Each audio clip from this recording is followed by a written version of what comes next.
आज हम क्लास 8 की एक्सरसाइज 11B और 11B में सबसे पहले कह रहा है कि एक नगर की जनसंख्या 31 दिसंबर 1978 को 1 लाख थी। यदि जनसंख्या में वृद्धि दर 10% वार्षिक हो तो 31 दिसंबर 1981 को उस नगर की जनसंख्या कितनी होगी। तो देखिए प्रारंभिक जनसंख्या जो है, पहला सवाल है प्रारंभिक जनसंख्या बराबर है 1 लाख। 1 लाख प्रारंभिक जनसंख्या है और वृद्धि दर जो है, वृद्धि दर वो 10% है और समय 31 दिसंबर 1981 से 31 दिसंबर 1978 के बीच का जो समय है वो 3 वर्ष का है। 31 दिसंबर 1981 से 31 दिसंबर 1978 के बीच का जो समय है वो 3 वर्ष का समय है। तो प्रारंभिक जनसंख्या यानी कि 31 दिसंबर 1978 को जनसंख्या इतनी थी, जनसंख्या में 10% की वृद्धि हो रही है, तो कह रहा है 31 दिसंबर 1981 को जनसंख्या कितनी हो जाएगी। तो आपके पास देखिए जनसंख्या में वृद्धि हो रही है, तो यहाँ पर 2 फार्मूले हैं। पहला फार्मूला है, आप पहले फार्मूले को समझ लो, a बराबर p 1 प्लस r बटे 100 की घात n। यहाँ पर a जो है वो अंतिम जनसंख्या है, अंतिम जनसंख्या। a बराबर p बराबर प्रारंभिक जनसंख्या, r बराबर वृद्धि दर है और n बराबर आपका समय है। एक तो फार्मूला आपको ये लग जाएगा। दूसरा फार्मूला है a बराबर p 1 माइनस r बटे 100 की घात n। यहाँ पर भी प्रारंभिक जनसंख्या a, प्रारंभिक जनसंख्या p और r जो है वो ह्रास या अवमूल्यन या घाटे की दर है, घाटे की दर। यानी कि जब दर में आपका अवमूल्यन होता है या ह्रास होता है या घाटा होता है या हानि होती है, तो यहाँ पर आपका फार्मूला जो है वो प्लस की जगह पे क्या हो जाता है, माइनस का हो जाता है। बाकी सब वही रहेगा। ए हमारा अंतिम जनसंख्या, टी प्रारंभिक जनसंख्या, आर जो है वो वृद्धि दर है और एन समय है। तो इन 2 फार्मूलों के आधार पर हमें इन सवालों को लगाना है। अगर हमारी वृद्धि होगी तो प्लस आएगा, अगर अवमूल्यन होगा तो माइनस आएगा। तो यहाँ पर आ जाएगा a बराबर p 1 प्लस r बटे 100 की घात n। तो a बराबर प्रारंभिक जनसंख्या है 1 लाख, 1 प्लस 10% की दर से बढ़ रही है तो 10 बटे 100 की घात 3। एक जीरो से जीरो कैंसिल कर लो, बराबर आ जाएगा 1 लाख 10 एकम 10 और 11 बटे 10 की घात 3। तो यहाँ पर 1 लाख इंटू 11 इंटू 11 इंटू 11 बटे 10 इंटू 10 इंटू 10, 0 0 0। इसका गुणा करने में तो 1331 और डबल 0। यानी कि प्रारंभ में जनसंख्या 1 लाख थी, लेकिन 31 दिसंबर 1981 को जनसंख्या 1,33,100 हो गई। तो यहाँ पर लिख देंगे कि 31 दिसंबर 1981 को जनसंख्या 1,33,100 इतनी जनसंख्या हो गई। इसके बाद सवाल नंबर आपका दूसरा है। दूसरे नंबर पे कह रहा है कि एक गांव की जनसंख्या प्रतिवर्ष 5% बढ़ जाती है। यदि इस समय गांव की जनसंख्या 4,410 हो तो 2 वर्ष पूर्व का पूछा गया है, 2 वर्ष पूर्व उस गांव की जनसंख्या कितनी थी। तो देखिए पूर्व में पूछा गया है, तो पूर्व में पूछने पर आपको P निकालना है, बाद में अगर पूछा गया तो A निकालना है। तो यहाँ पर आपके पास A दिया है, P निकालना है। तो A बराबर है 4410, यानी ये अंतिम जनसंख्या है, अंतिम जनसंख्या। अंतिम जनसंख्या 4410 है। वृद्धि दर है 5% और समय है 2 वर्ष पूर्व, 2 वर्ष पूर्व का समय निकलता है। तो यहाँ पर प्रारंभिक जनसंख्या निकालिए, प्रारंभिक जनसंख्या में P निकालना है। A बराबर P 1 प्लस R बटे 100 की घात n। तो A की जगह पर आ जाएगा 4410 P 1 प्लस 5 बटे 100 की घात n की जगह पर 2। तो यहाँ पर 4410 बराबर P 5 से काटो, 5 कम 5, 5 100, 20 से कम 20 और 21 हो जाएगा, 21 बटे 20 की घात 2। तो 4410 बराबर P इंटू 21 इंटू 21 बटे 20 इंटू 20। क्रिया गुणा कर लेंगे बेटा। तो यहाँ पर हो जाएगा P इंटू 21 इंटू 21 बराबर 4410 इंटू 20 इंटू 20। इसको काटना चाहो तो काट सकते हो। 21 और 21 का गुणनफल होगा 441, 441 दाम 4410। तो P बराबर 20 इंटू 20 400, 400 में 10 का गुणा करेंगे तो 4 आएगा। तो यानी कि 2 वर्ष पूर्व गांव की जनसंख्या, 2 वर्ष पूर्व गांव की जनसंख्या जो है वो कितनी थी? 4000 जनसंख्या की 2 वर्ष पूर्व गांव की।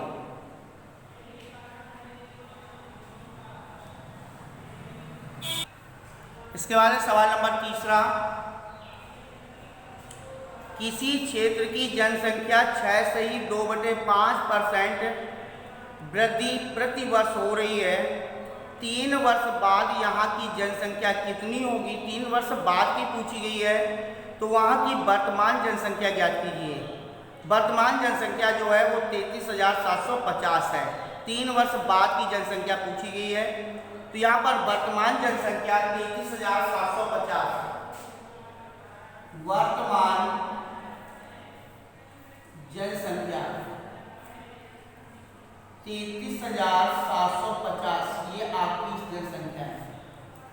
और उसके बाद कह रहा है जनसंख्या में वृद्धि, जनसंख्या में वृद्धि दर है 6 सही 2/3% की, 6 सही 2/3% की। और समय दिया गया है 3 वर्ष बाद की जनसंख्या निकालनी, 3 वर्ष बाद की जनसंख्या बाद की निकालनी है। तो बाद वाली क्या निकालना है? ए निकालना है। P दिया, ये P है, ये R है, ये N है, ए निकालना है। तो A बराबर अंतिम जनसंख्या, वर्तमान जनसंख्या या प्रारंभिक जनसंख्या 1 प्लस R बटे 100 की घात n। यहाँ पर आ जाएगा A बराबर 33,750 1 प्लस 6 सही 2/3 100 की घात 3। इसको तोड़ लेंगे। 33,750 1 प्लस 18 को 20/3 इंटू 100 की घात 3। 20 से कम 20, 20 बटे 100, 5 3 15, 15 का 15 और 16 हो जाएगा। 33,750 यहाँ पे हो गया 16/15 की घात 3। तो 33,750 इंटू 16 इंटू 16 इंटू 16 बटे 15 इंटू 15 इंटू 15। इसको काट देंगे, 15 से काटेंगे, 15 दूनी 30, 15 दूनी 30, 15 15 75, फिर 15 से काट देंगे, 15 15 225 और 15 दाम 150। 16 इंटू 16 इंटू 16, 16 16 16 का क्यों करना है? तो 16 इंटू 16 का 96, 16 एकम 16, 16 9 25, फिर 16 गुणा कर देंगे, 16 छक्का 96, 16 पचाई 80, 9 80 यहाँ से 8, 16 दूनी 32 और 8 40, यानी 40 96, 16 इंटू 16 इंटू 16, उसमें 10 का गुणा कर देंगे तो 40 960, 40 960। तो 3 वर्ष बाद जनसंख्या हो जाएगी, 3 वर्ष बाद नगर की जनसंख्या या गांव की जनसंख्या 40,960। 3 वर्ष बाद कितनी जनसंख्या हो जाएगी। इसके बाद सवाल नंबर आपका चौथा,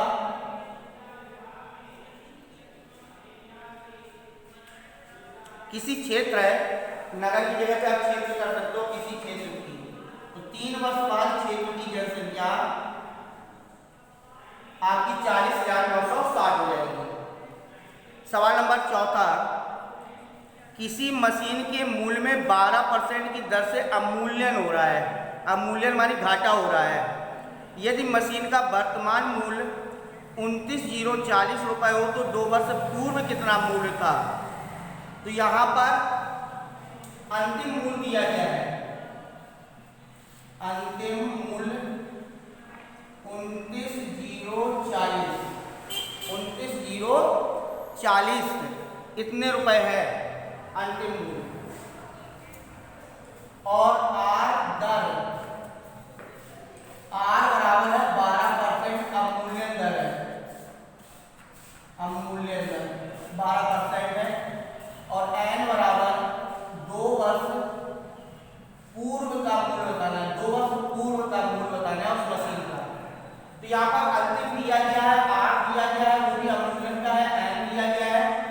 ए बराबर टी 1 माइनस आर बटे 100 की घात एन, अंतिम है तो 29,040 बराबर पी 1 माइनस 12 बटे 100 की घात 2, 4 के 12, 4 से काट देंगे 25, तो 29,040 बराबर पी 25 से कम 25, 25 में से 3 चले गए 22, 22 बटे 25 की घात 2,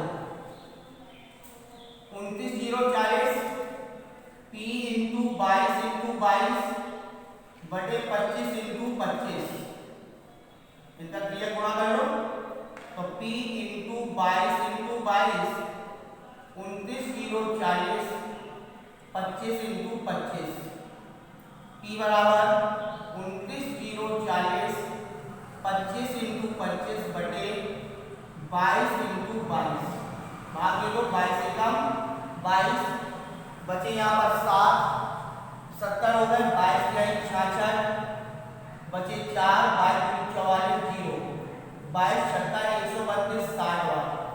P बराबर 25 इंटू 25 625 इंटू 60, तो P बराबर आ जाएगा 0, 6 पंचे 30, 6 दूनी 12, 3 15, 6 6 36 और 37, यानी उस मशीन का 2 वर्ष पूर्व जो मूल्य था, मशीन का 2 वर्ष पूर्व मूल्य था 37,500 रुपए, 37,500 रुपए था।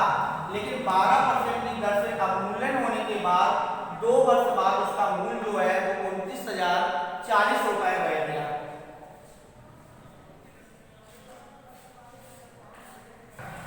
इसके बाद अगला सवाल है 5वां, कितने समय में एक पुराने ट्रैक्टर की कीमत 1 लाख रुपए से घटकर के 81,000 रुपए रह जाएगी यदि उसकी अवमूल्यन दर 10% वार्षिक हो। कितने समय में? तो ट्रैक्टर का प्रारंभिक कीमत, ट्रैक्टर की प्रारंभिक कीमत,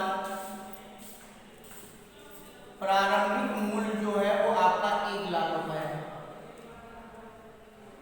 और अंतिम मूल्य है 81,000 रुपए, यानी 1 लाख रुपए का ट्रैक्टर था। लेकिन कह रहा कितने समय बाद वो ट्रैक्टर जो है 10% की दर से रह जाएगा। तो अवमूल्यन दर जो है वो आपकी 10% है। अवमूल्यन दर बराबर 10%। अवमूल्यन दर 10% है। तो प्रारंभिक मूल्य ट्रैक्टर का 1 लाख, अंतिम मूल्य आपका 81,000 और मूल्यन दर 10% है। आपको समय निकालना है कितने समय बाद 1 लाख रुपए से घटकर 81,000 रुपए रह जाएगा। तो A बराबर P 1 माइनस R बटे 100 की घात n। तो यहाँ पर A बराबर जो है वो आपका 81,000 है। 1 लाख 1 माइनस R 10% है, 10 बटे 100 की घात n। एक जीरो से जीरो कैंसिल कर दो, यहाँ पर भी 3 जीरो से 3 जीरो कैंसिल कर दो।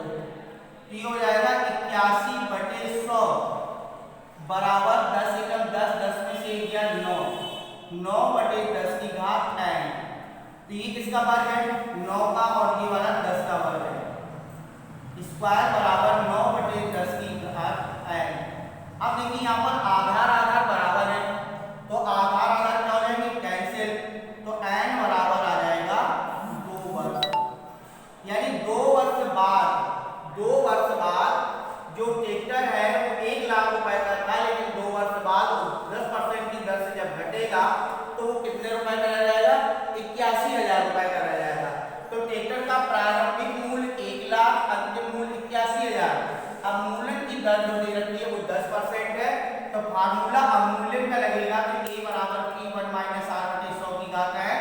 तो A की जगह पे आ जाएगा 81,000, B अंतिम मूल्य है, P प्रारंभिक मूल्य है। तो प्रारंभ का मूल्य 1 लाख 1 माइनस 10 बटे 100 की घात n। एक एक जीरो काट दोगे, इसमें 3 जीरो कैंसिल हो जाएगी। 81 बटे 100 बराबर 10 एकम 10, 10 में से गया 9 बटे 10। इसके और इसके आधार बराबर करने हैं, ये 9 बटे 10 का होल स्क्वायर हो जाएगा, ये भी 9 बटे 10 की घात n है। आधार आधार कैंसिल कर दो तो n बराबर आ जाएगा 2 वर्ष। यानी 2 वर्ष बाद जो है वो ट्रैक्टर का 1 लाख रुपए से 81,000 रुपए का रह जाएगा। इसके बाद सवाल नंबर 6वां में कह रहा है कि एक प्रकार की जीवाणु 5% प्रति घंटे की दर से बढ़ रहे हैं। प्रातः 9 बजे जीवाणुओं की संख्या